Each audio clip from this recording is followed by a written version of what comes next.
સૌનું એક નવા બ્લોગની અંદર હાર્દિક સ્વાગત છે। આજે આપણે આવ્યા છીએ ભાણવડ। ભાણવડનું નામ સાંભળતા તમને એમ થતું હશે ને કે આ જગ્યા તમે સાંભળ્યું હશે નામ, ખાસ તો તમે આ જગ્યાનું નામ સાંભળ્યું જ હશે।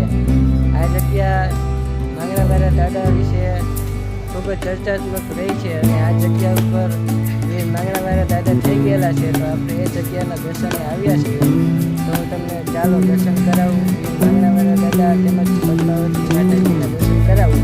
અને આ જગ્યા ઉપર ઘણા બધા ફોટોગ્રાફ નાના બાળકોના લગાવેલા છે અને માંગણાવાળા દાદા વિશે વધુ માહિતી આપણે અંદર મંદિર અંદરથી મળશે। તો ચાલો આપણે વધુ માહિતી જાણીએ અને મંદિરમાં માંગણાવાળા દાદાના દર્શન કરીએ। ચાલો આપણે દર્શન કરીએ।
જ્યારે તમે ભાણવડ આવો ત્યારે માંગણાવાળા દાદાનું દર્શન કરો, એટલે દર્શન કરી લ્યો ને પછી આ જગ્યા ઉપર સરસ મજાની પ્રસાદીની પણ વ્યવસ્થા કરવામાં આવેલી છે। તો આજની પ્રસાદી હું તમને બતાવવા જઈ રહ્યો છું। તો ચાલો આપણે પ્રસાદી લઈ લઈએ। અને મંદિરની એક્ઝેક્ટ સામે જ છે આ જગ્યા અન્નક્ષેત્ર।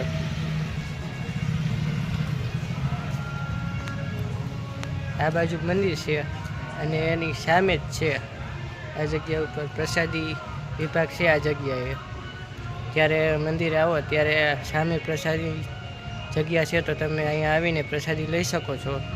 તો આશા છે કે તમને આજનો બ્લોગ ખૂબ જ ગમ્યો હશે, અને ગમ્યો હોય તો લાઇક, શેર તેમજ સબસ્ક્રાઈબ કરજો, અને આપણા મિત્રોને શેર અવશ્ય કરજો, જેથી કરીને તેઓ પણ માંગડાવાળા દાદાનું દર્શન કરી શકે. ફરી મળીએ નેક્સ્ટ વિડીયોમાં. હવે આપણે અદ્ભુત વનક્ષેત્રની મુલાકાત લેવા જઈ રહ્યા છીએ.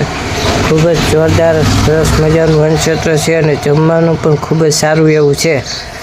જ્યારે તમે દર્શન કરવા આવો માંગડાવાળા દાદાને ત્યાં, તો વનક્ષેત્રમાં પ્રસાદી લેવાનું ભૂલશો નહીં. ખૂબ જોરદાર પ્રસાદી વનક્ષેત્રમાં છે.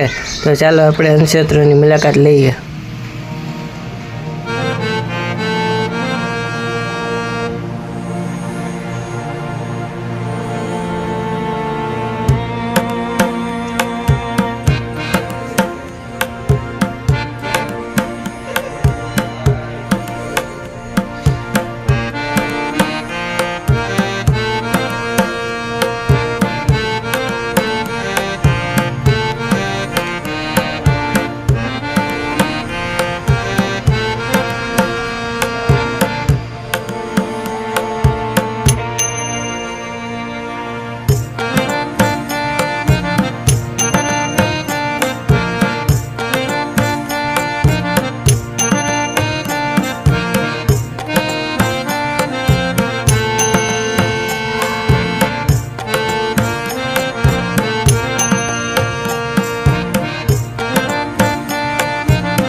આજની પ્રસાદીમાં છે છાશ,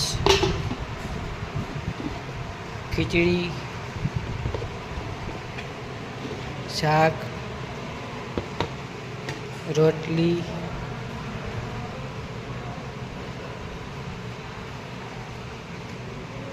પછી ગાંઠિયા, આમાં છે બુંદીની પ્રસાદી, અને આ છે ઢેફલી, મોહનથાળની પ્રસાદી. આજની પ્રસાદી. જ્યારે તમે આ જગ્યા ઉપર આવો અને તમારે શ્રીફળ વધેરવું હોય, તો આ જગ્યા ઉપર લાકડાની હથોડી રાખેલી છે. તો આ જગ્યા ઉપર એક અનેક એવી સરસ મજાની વસ્તુ છે. લાકડાથી જ તમારે શ્રીફળ વધેરવાનું હોય છે. બધી ઘણી જગ્યા ઉપર તમને બીજી બધી વસ્તુઓથી લોખંડની વસ્તુનો ઉપયોગ થતો હોય, પણ આ જગ્યા ઉપર લાકડાની વસ્તુનો ઉપયોગ થાય છે શ્રીફળ વધેરવામાં. આશા છે કે તમને આજનો બ્લોગ ખૂબ જ ગમ્યો હશે. જો ગમ્યો હોય તો લાઇક, શેર તેમજ સબસ્ક્રાઈબ કરજો, અને આવા અવનવા વિડીયો જોવા માટે આપણી ચેનલને મુલાકાત લેતા રહેજો. ફરી મળીએ નવા બ્લોગ સાથે. ત્યાં સુધી સૌને જય શ્રી રામ.